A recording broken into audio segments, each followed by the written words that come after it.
আবারও ফুটবলের স্বর্ণযুগ শুরু হয়েছে স্পেনের। মেয়েদের বিশ্বকাপ জয়ের পর পুরুষদের দলও জিতেছে ইউরোপীয় অঞ্চলের শ্রেষ্ঠত্ব ইউরোর শিরোপা। এবার কেবল বিশ্ব জয়ের অপেক্ষা ইয়ামাল, ওলমো, ফেরান তোরেসদের।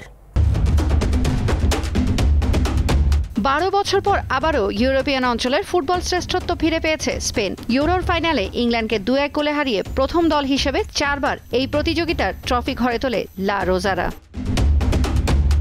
কেবল ফাইনাল নয়, চলতি ইউরোর শুরু থেকেই ক্রোয়েশিয়া, জার্মানি, ফ্রান্সের মতো শক্তিশালী দলকে বিদায় করার পাশাপাশি ইউরো শুরুর আগে থেকেই নিজেদের জাত চেনাচ্ছে তরুণ খেলোয়াড়দের নিয়ে গড়া দলটি।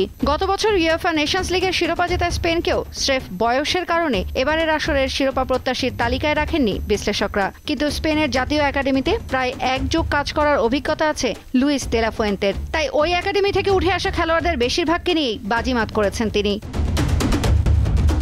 স্পেনের এবারের স্কোয়াডের মাত্র 3 জন খেলোয়াড়ের বয়স 30 বছরের বেশি। দলটির গড় বয়স 27-এরও কম। তরুণ এই দলটি তাদের ক্যারিয়ারের সুবর্ণ সময়ের দিকে কেবল অগ্রসর হচ্ছেন। তাতে ধরেই নেওয়া যায় সামনের দিনগুলোতে আরও কঠিন পরীক্ষার জন্য প্রস্তুত হচ্ছেন তারা।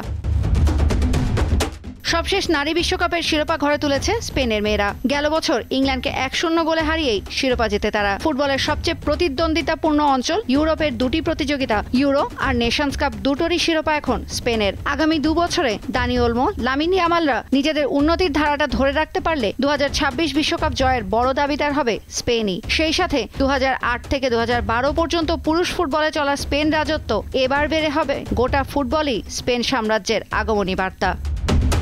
তৌসিয়া ইসলাম, দীপ্ত স্পোর্টস।